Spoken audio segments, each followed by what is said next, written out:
No começo, a escuridão. Depois, uma explosão deu origem a sistemas em constante expansão de tempo, espaço e matéria. A cada dia, novas descobertas desvendam os enigmáticos e admiráveis segredos de um lugar que chamamos o Universo. Você fica perdido em um planeta estranho. A comida está acabando. O oxigênio também. E a ajuda está a 160 milhões de quilômetros. Marte é um lugar letal. Onde se esconder de rajadas de radiação espacial? Partículas carregadas vão atingir os astronautas que estão na superfície. Estão sem proteção. Como se aguenta uma mortífera tempestade de poeira? A poeira de Marte pode desgastar o tecido do traje espacial. Seria catastrófico. O que fazer quando o ar acabar? Seria uma morte horrível. Como sobreviver a um pouso forçado em Marte?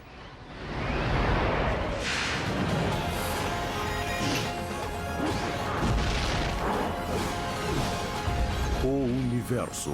Pouso forçado em Marte. Humanos fazendo um pouso forçado em Marte.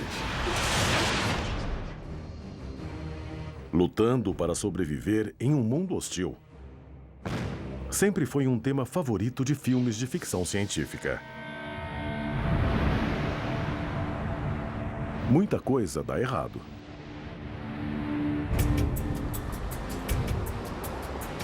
Mas a NASA e outras agências espaciais planejam mandar pessoas ao planeta vermelho nas próximas décadas. Então, as questões de sobrevivência e pouso forçado terão de ser encaradas. Pense no que estamos querendo fazer. Nós vamos mandar uma missão a Marte, obviamente que é um local em um ambiente desconhecido. É só alguma coisa dar errado para perdermos a missão inteira. Este programa se baseia em informações científicas recentes e apresenta um cenário possível do que pode acontecer em um futuro próximo. Missão Marte, dia 174, contato planetário iminente. Imagine que uma tripulação internacional tenha sido selecionada para explorar Marte e preparar o terreno para uma base permanente.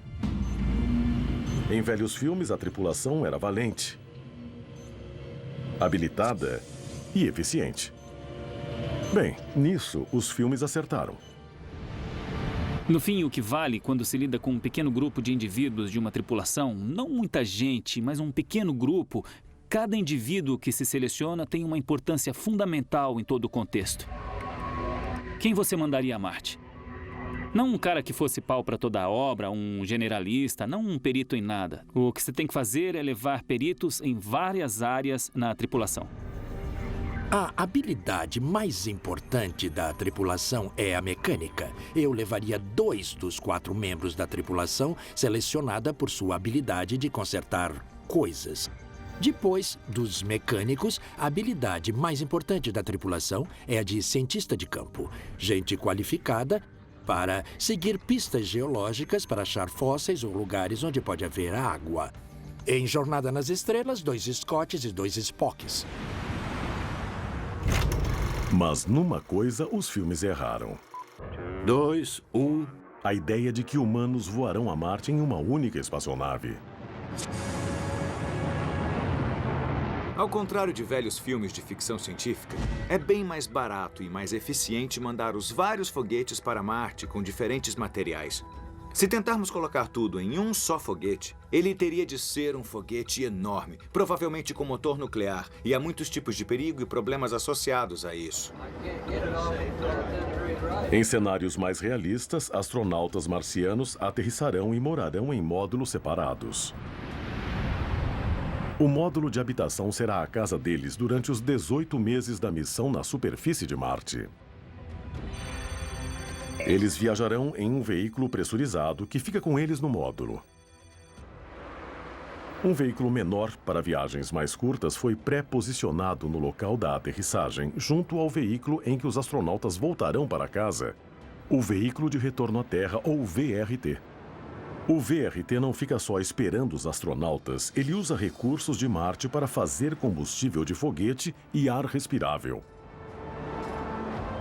O veículo de retorno à Terra tem uma bomba que puxa ar de Marte, que é 95% dióxido de carbono.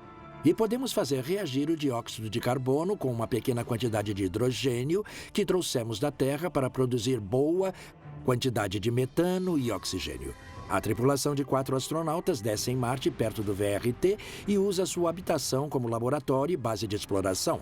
Mas quando terminarem, vão usar o VRT para voltar à Terra e vão deixar um módulo de habitação em Marte, de modo que cada vez vai sobrar um módulo de habitação a mais na base, e logo teremos o início da primeira colônia humana em Marte. Onde deveríamos aterrissar? Bem, Marte é um planeta fascinante, há muitas áreas interessantes. Seria melhor inicialmente escolher uma região do Equador e uma área plana, mas perto de uma área geologicamente interessante. Uma coisa que não pode dar errado é a técnica de aterrissagem do módulo de habitação chamada de aerofreio. Aerofrear é a arte de usar a resistência da atmosfera de Marte para frear a espaçonave. Imagine que esta bola seja o habitáculo entrando na atmosfera de Marte. O poste representa Marte, um Marte bem fininho. Eu poderia usar foguetes para frear suavemente e aterrissar no ponto desejado, onde está a fita adesiva. Mas isso exigiria muita energia, que requer combustível, e isso pesa e é caro.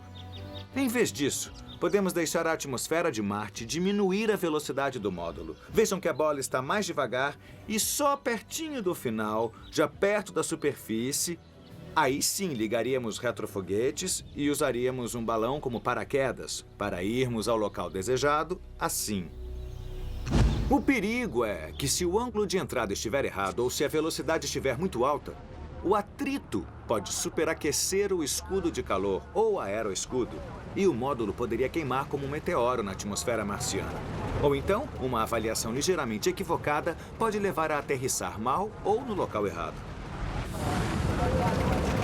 Existem 1000 coisas que devem acontecer. Entrar com o escudo não superaquecido na velocidade certa, usando a atmosfera de Marte para frear a nave. O aeroescudo tem que ser descartado. É preciso aerofrear na atmosfera. Tanto quanto possível, é preciso abrir um paraquedas para reduzir a velocidade. Provavelmente será preciso usar retrofoguetes no fim e será preciso cortar o paraquedas.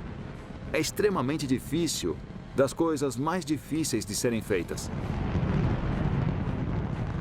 Mas a poucos quilômetros da superfície, algo dá muito errado. O módulo topa com um redemoinho de areia de proporções aterradoras. Redemoinhos de areia em Marte são vórtices na atmosfera que levantam colunas de ar tão rapidamente que levanta a poeira do solo e a joga na atmosfera. Na Terra, redemoinhos de poeira podem ter poucos metros de altura, mas em Marte podem ter 5 ou 6 mil metros de altura. São estruturas imensas. O redemoinho engolfa o módulo e o afasta perigosamente de seu curso. Estações de rastreamento do Texas ao Cazaquistão acompanham a descida. Mas Marte fica tão longe que as transmissões do módulo levam 18 minutos para chegar à Terra. Quando o sinal chega de que o módulo terá de fazer um pouso forçado, os astronautas já o fizeram. Mas onde? E estão vivos ou mortos?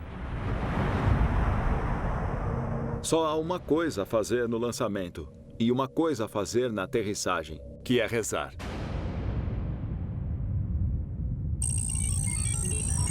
Missão Marte. Localização do módulo. Desconhecido. Em algum lugar de Marte, os astronautas estão vivos, mas sem comunicação. Não podem falar com a Terra e, pior, o redemoinho os afastou muito do curso. Os humanos descerem em Marte pela primeira vez será realmente um evento maravilhoso. Um dos maiores feitos da história. Só que nossos astronautas caíram. Eles vão sair sem saber onde estão, nem o que está acontecendo. O Sol brilha a metade do que brilha aqui.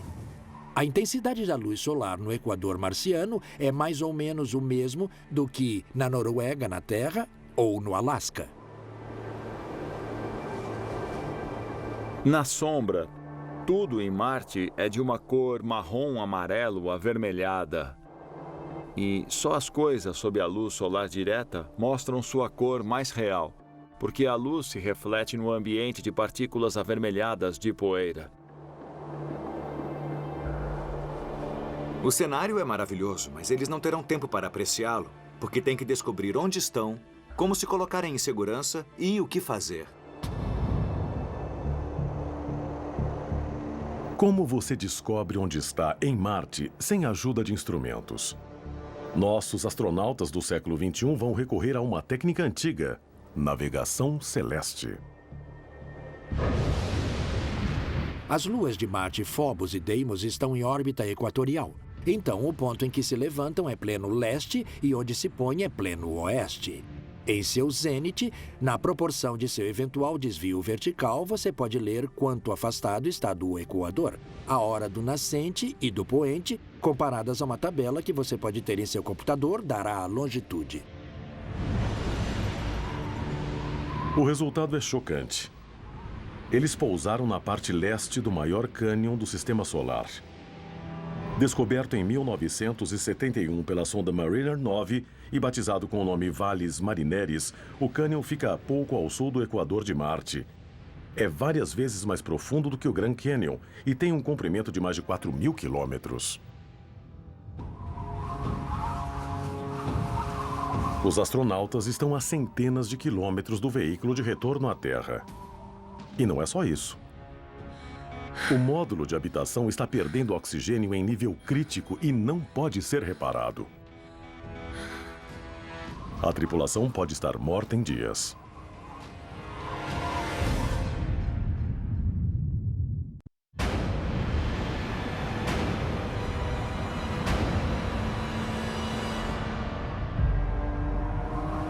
Horas desde a perda de contato com a missão Marte 16. O cenário pode acontecer em futuro próximo. Os primeiros humanos em Marte estão muito fora de curso, em dificuldades nas profundezas do gigantesco Valles Marineris. Não conseguem se comunicar com a Terra e seu módulo de habitação está perdendo ar. Quase todos os filmes sobre Marte imaginam uma atmosfera respirável em alguma parte do planeta para que os atores possam tirar o capacete.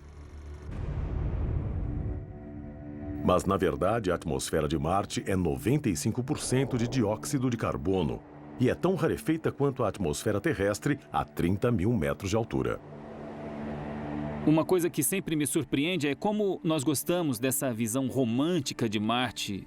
Até parece que nós estamos em Utah ou na Califórnia. Mas a verdade é que Marte é letal.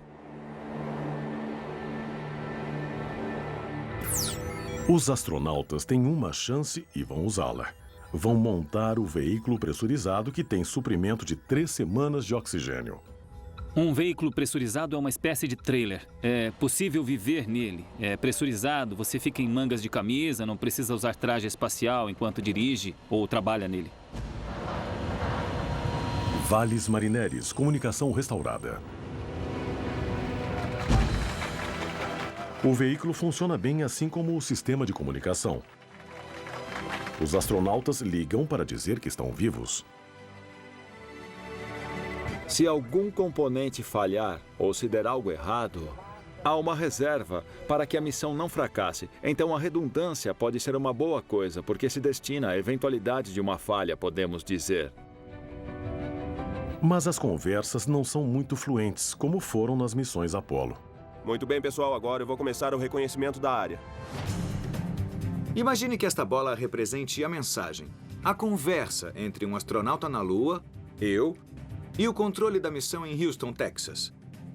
Agora estou muito perto de Houston, mas, na verdade, a Lua está a 384 mil quilômetros de distância. As ondas de rádio viajam quase à velocidade da luz, 300 mil quilômetros por segundo. E só se passam 3 segundos entre como vai e a resposta, tudo bem. É bem fácil conversar. Mas Marte está, no mínimo, 150 vezes mais longe do que a Lua. Então sou obrigado a vir até aqui. Nós ainda podemos nos comunicar, mas há uma demora maior. Na verdade, a distância da Terra a Marte fica entre 56 e 380 milhões de quilômetros. Então, o intervalo de tempo entre como vai e tudo bem varia de 6 a 44 minutos para trocar essa informação. Significa que uma emergência não pode ser resolvida em tempo real. Mas há um problema maior. Assim como a luz, as ondas de rádio só andam em linha reta. E tanto a Terra quanto Marte giram sobre seus eixos, de modo que há momentos onde pessoas nos dois planetas não se comunicam. Podemos resolver isso posicionando corretamente 2 satélites. Se houver um satélite em órbita de Marte, uma mensagem pode ser enviada da missão em Marte para o controle em Houston. Ela vai para o satélite em Marte, depois para o satélite da Terra, depois para o controle e vice-versa. O intervalo de tempo ainda é de 44 minutos entre a pergunta e a resposta, mas pelo menos o astronauta de Marte e o controle podem formular um plano de sobrevivência. Mesmo com esses intervalos, o plano progride. Carregar o veículo pressurizado de comida e equipamento e ir em direção leste, onde o Valles Marineris desemboca em canais de escoamento, provavelmente cavados há bilhões de anos, quando a atmosfera de Marte era mais densa e água líquida fluía pela superfície. Desse ponto de saída, há menos de um dia de viagem até o VRT no ponto de aterrissagem inicial. Pode-se imaginar a viagem desesperada pela paisagem de Marte para voltar ao veículo e talvez fazer um pouco de pesquisa científica. Mas o importante é se salvar e voltar à Terra. Tudo depende de equações muito frias. Cada astronauta tem uma necessidade diária de 3,5 litros de água, 2.000 calorias de comida e 900 gramas de oxigênio. Tecnologia de sobrevivência pode ajudar. Eles podem extrair a água do solo de Marte usando equipamentos que há no veículo. A nave espacial Odyssey, que foi a Marte, revelou que o solo na região equatorial tem 6% de seu peso em água. Então, para extrair a água, é necessário pegar material e colocar em uma panela de pressão e aquecer tudo até 150 graus. Isso extrairia a água. De 9 quilos de terra, sai meio litro de água. Mas outras necessidades humanas não seriam supridas tão facilmente. Certamente, para fazer uma viagem de 2 semanas pela paisagem desolada de Marte, você pode reduzir a comida, fazer rações muito modestas, pode até cortar a água, mas uma coisa necessária a cada segundo é ar, que não pode ser cortado. Não há flexibilidade na quantidade de ar que se necessita para continuar vivendo.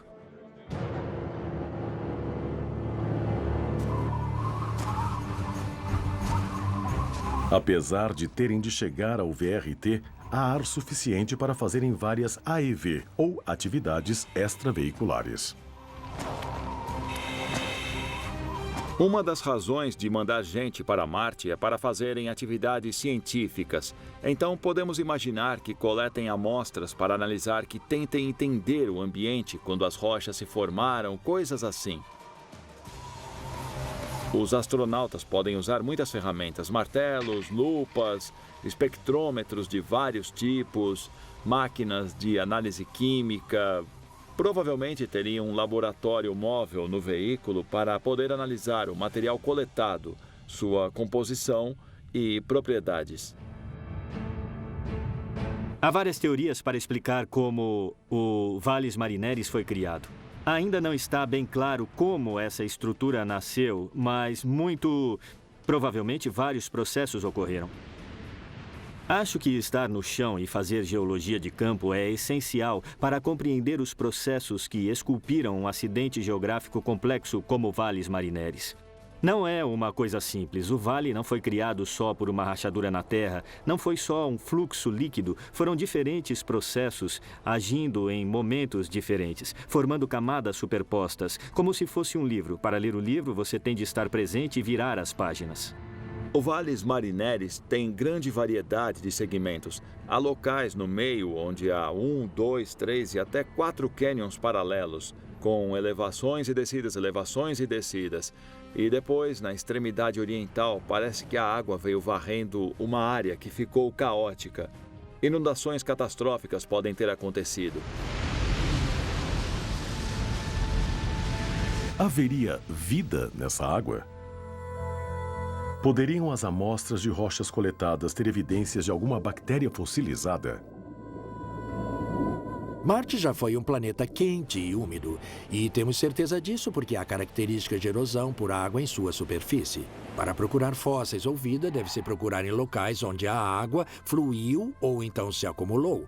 E os Valles Marineris pode ser um local desses. Haveria mesmo a possibilidade de acharem evidências de água debaixo da superfície? E organismos vivos nessa água?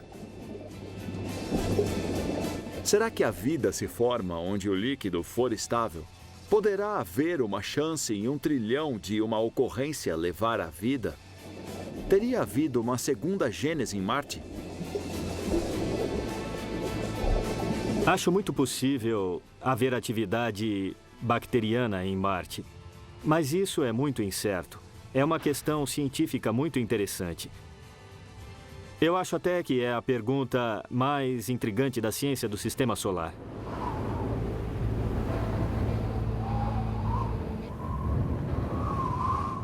Valles Marineris, alerta vermelho. De repente, a procura de vida cessa porque a luta pela sobrevivência continua. O controle informa que uma labareda solar de alto risco se dirige para Marte. Labareda, ou rajada solar, é uma tremenda erupção em uma área relativamente pequena do Sol, em que grande quantidade de energia se desprende explosivamente e partículas carregadas saem pelo sistema solar. Elas podem interagir com células e prejudicá-las. Também se produz radiação eletromagnética, como os raios-X, que também são prejudiciais para nós. Vem uma rajada e logo outra pouco depois.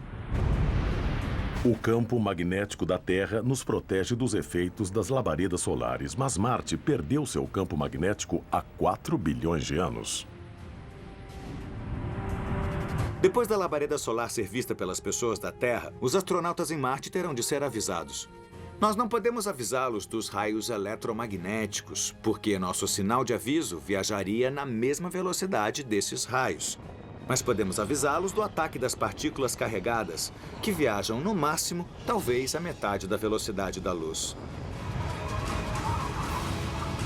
O módulo de habitação tem uma câmara à prova de radiação, mas está muito longe. O traje espacial dos astronautas pode proteger dos raios-X da labareda solar, mas eles teriam poucos minutos para se abrigar antes da segunda onda de partículas carregadas bater em Marte.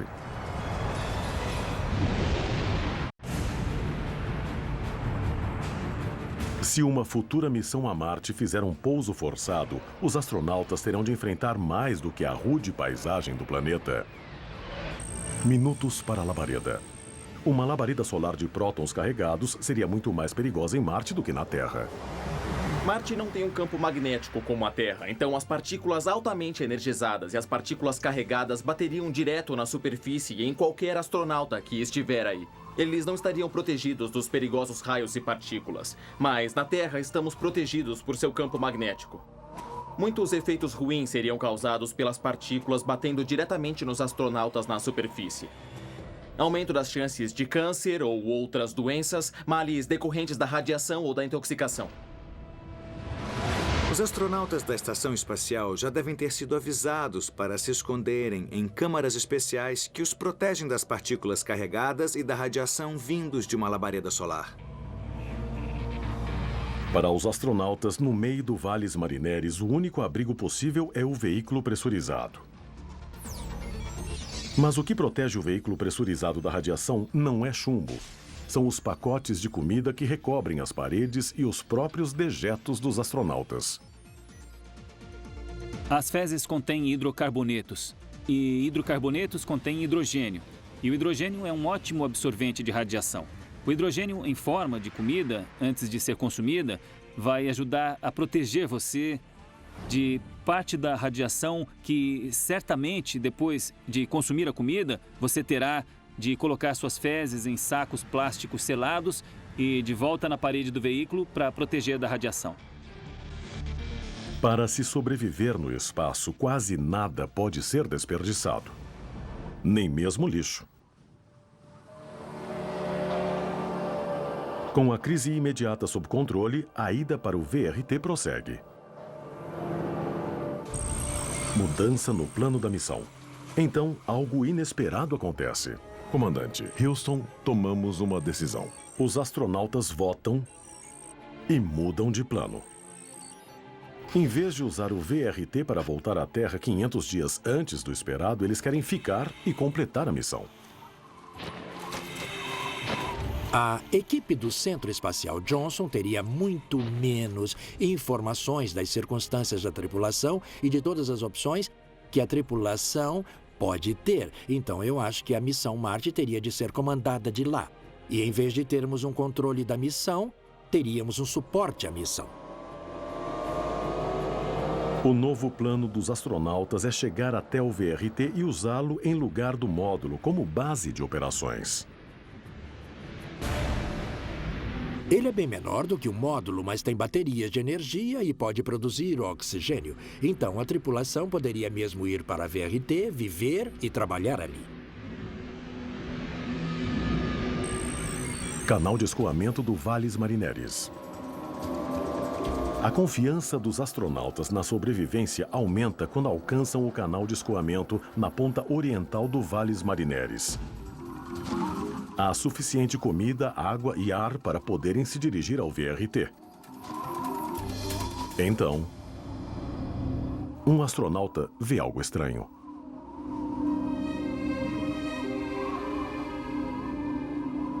Uma camada de rocha exposta que parece conter uma coisa chamada estromatólitos.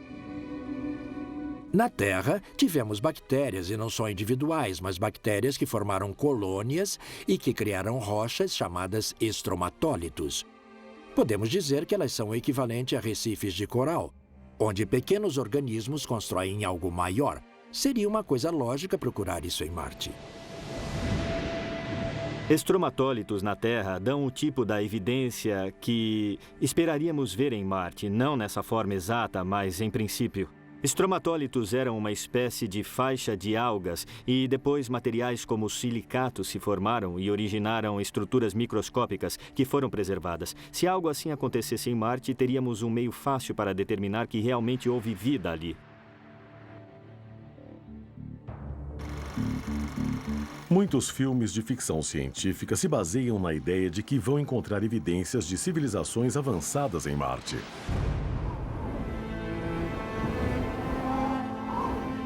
Marte não tem cidades ou grandes estruturas.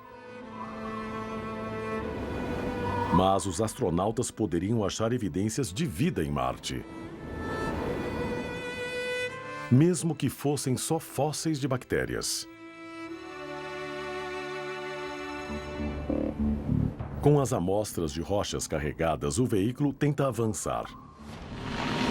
Mas não consegue. Uma roda atolou. E os astronautas não conseguem soltá-la. A areia é uma espécie de cilada da morte de Marte. E eu não ficaria surpreso se, em expedições futuras, nós perdêssemos tripulantes que estão nesses veículos longos e pressurizados em alguma cilada de areia. Eles calculam a distância restante para o VRT. Chegarão em segurança. O tanque de ar de um traje espacial só dura 12 horas, mas a pé seriam necessárias 30 horas. Na Terra, você pode atolar quando faz um rally e passa num areal, só que, é claro, na Terra você pode descer do veículo e respirar. Em Marte, a opção não existe. Se o veículo atolar, não há como sair desse apuro, você vai morrer lentamente.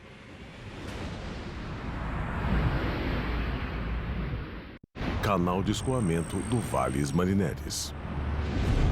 Em nosso cenário do que pode dar errado na primeira missão tripulada a Marte, o veículo dos astronautas está atolado na areia. O veículo de retorno à Terra está a 160 quilômetros. Os astronautas estão enfrentando a morte certa ou podem se salvar novamente usando tecnologia pré-industrial. Digamos que a tripulação fique presa e precise mandar pelo menos uma pessoa andar uma distância considerável e apanhar outro veículo para voltar e resgatar o resto. Isso poderia ser feito com balões? É bem possível. Engenheiros na Terra fazem testes para ver se um balão poderia levar pelo menos um astronauta pelo deserto até o VRT. Pode ser feito estendendo uma membrana sintética qualquer e criando um bolsão de ar, de dióxido de carbono. Depois, o ar deveria ser aquecido para o balão poder flutuar. Um jeito de fazer isso é usando energia solar, fazendo a membrana absorver energia solar para aquecer o dióxido de carbono, que depois se expande, ganha leveza e eleva o balão. Olha, qualquer balão que se fabricasse em Marte teria de ser muito grande para compensar a baixa densidade da atmosfera. A atmosfera de Marte é muito rarefeita, menos de 1% da atmosfera da Terra no nível do mar. Isso quer dizer que para ganhar sustentação, você precisa de um enorme balão. Um balão com 10 metros de raio deve ser suficiente para um astronauta em traje espacial. Para que a tripulação teria um balão desse tamanho na bagagem em Marte? Não teria, mas poderia ter vários balões de tamanho menor para uso científico. O arriscado plano é posto em ação. Em uma amarração improvisada, um astronauta se eleva no céu de Marte. A 1.500 metros de altura, o vento o leva para o VRT a 100 km por hora. Em Marte, os ventos dominantes perto da superfície sopram de oeste para leste. E queremos ir de oeste para leste, então é bom para nós. Um dos grandes problemas com esse cenário é a precisão que se espera conseguir para chegar ao destino. Mas você pode até descer e pode caminhar para o seu destino. Exigiria sorte, mas é possível. Marte tem apenas 38% da gravidade da Terra. A ficção científica costuma se esquecer disso e mostra astronautas operando na gravidade de Hollywood. Mas a verdade é que mesmo com pesados trajes espaciais, usados durante atividades fora do veículo, caminhar em Marte será mais fácil do que na Terra. Digamos que você pesa 70 quilos e veste um traje de 90 quilos. São 160 quilos, mas se você só pesa 38% disso, certo? O seu peso será de 55 quilos com o traje e tudo. Você sentirá menos peso para caminhar com o traje em Marte do que para andar de meias na Terra. Local do VRT. Chegada. O astronauta desce bem e consegue andar até o VRT e o veículo para 2 pessoas. Tudo funciona normalmente. Então um dos astronautas entra nesse veículo, que parece um bug, volta até o veículo pressurizado, pega um astronauta, leva esse astronauta até o VRT e fica fazendo essa viagem mais algumas vezes até pôr os astronautas em segurança. Esse é o plano. Mas um novo perigo aparece. Uma tempestade de poeira. O sol ia desaparecer no céu, a tempestade só iria aumentar e nós iríamos ver no horizonte uma massa de poeira muito espessa rodopiando na atmosfera. O que causa tempestades de areia em Marte? Foi o que Lisa Abdel Fattah, de Anaheim, Califórnia, perguntou a Pergunte ao Universo. Pergunte ao Universo. Lisa, você vai se surpreender, mas tempestades de poeira em Marte são causadas pela energia do Sol. O Sol aquece a poeira da superfície de Marte e também a atmosfera, causando uma expansão e correntes de convecção. E há diferenças de pressão entre um bolsão de ar e outro, o que gera ventos. E mais poeira é levantada e mais se aquece, e mais há diferenças de pressão. Assim surgem tempestades violentas. Pergunte ao Universo. A poeira de Marte pode ser muito perigosa para os astronautas por muitas razões. Como não há água, cada grãozinho de areia não é suave e arredondado como se vê aqui nas praias da Terra. Eles são pontudos e bem irregulares. Quando a poeira é levantada sobre os astronautas andando ou se movendo, ela gruda no traje espacial. E com o tempo e com a fricção dos braços ou pernas, quando os astronautas andam, o tecido, o traje começa a se desgastar e pode facilmente se rasgar. E olha, isso seria catastrófico. Apesar dos perigos, o astronauta pega o veículo pequeno com oxigênio extra e sai na tempestade. E um após outro, ele traz seus colegas de tripulação de volta para o VRT. Mas a poucos metros da segurança, o pó abrasivo rasga uma parte do traje do comandante e o expõe ao quase vácuo da atmosfera de Marte.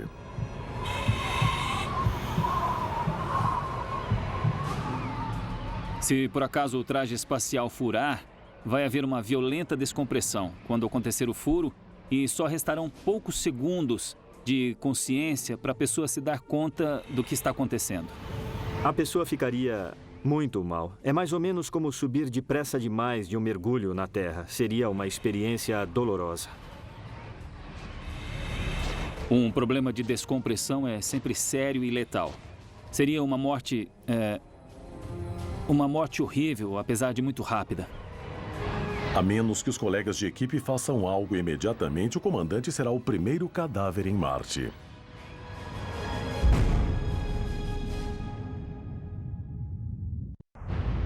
Local do VRT, vazamento crítico. Em nosso cenário de um futuro próximo, os primeiros exploradores de Marte sobreviveram a um pouso quase fatal e a uma viagem pelo planeta hostil.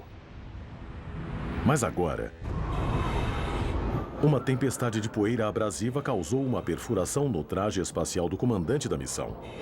Essa é a coisa mais temida por todos os astronautas.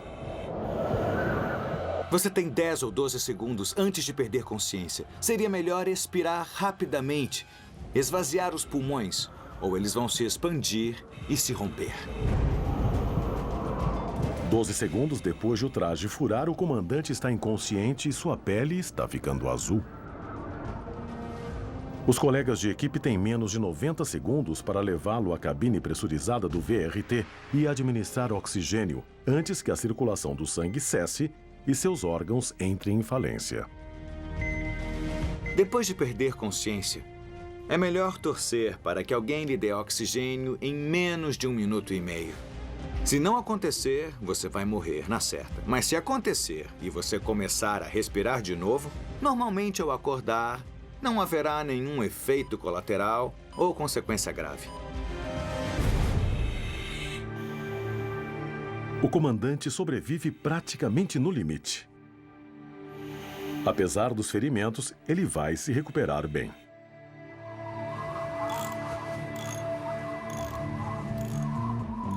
Base Alpha, a missão continua. E a equipe volta com força total, trabalhando e fazendo experimentos. A exploração de Marte é retomada.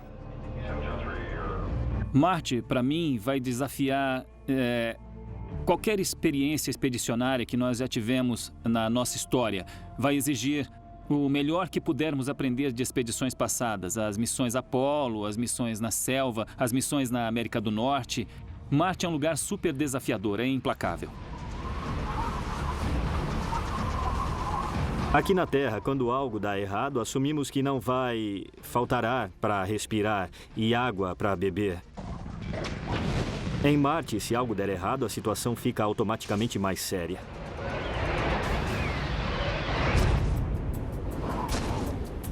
Mas os astronautas provaram que podem se adaptar ao ambiente de Marte.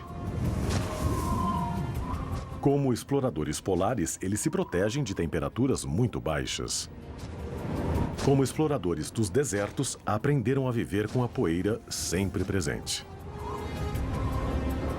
Na estação, no deserto que a Sociedade Marte administra, nós implantamos um microscópio realmente sensacional, mas ele foi danificado pela poeira depois de poucas semanas. Por outro lado, microscópios muito menos sofisticados, do tipo que estudantes universitários usam rotineiramente, são muito robustos. Em um ambiente limite, melhor do que levar um cavalo é levar uma mula. Nem tudo em Marte é mais difícil do que na Terra. Os ventos da superfície, por exemplo, são suaves, fracos demais para ameaçarem os astronautas e seus instrumentos. Bem, a atmosfera de Marte equivale a apenas 1% da atmosfera da Terra. Então, um vento de 100 km por hora em Marte vai dar a sensação de um vento de só 6 km por hora. Isso é um anemômetro, que ajuda a medir a velocidade do vento. É realmente um instrumento muito simples. Tem essas conchas na ponta que captam o vento e quando ele sopra, faz as conchas girarem. E se conta o número de rotações das conchas, o que dá a velocidade do vento. É um aparelho bem simples, praticamente o mesmo desde que foi inventado no século XIX, mas esse aqui tem um leitor digital. Bom, vamos ver se captamos o vento.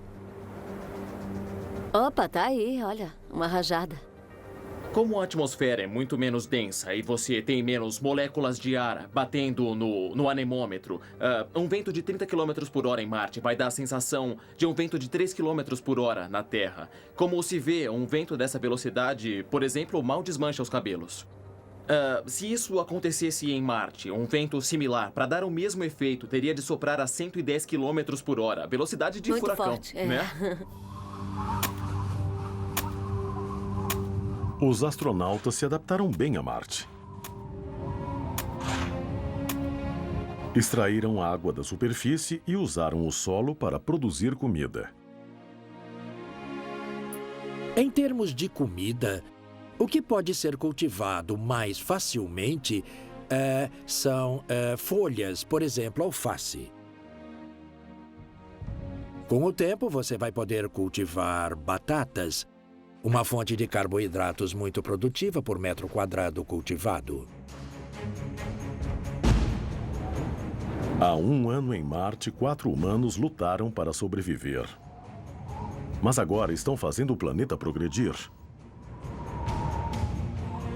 E é só o começo. Por mais de um século, filmes perpetuaram a ideia e a esperança de vida inteligente em Marte.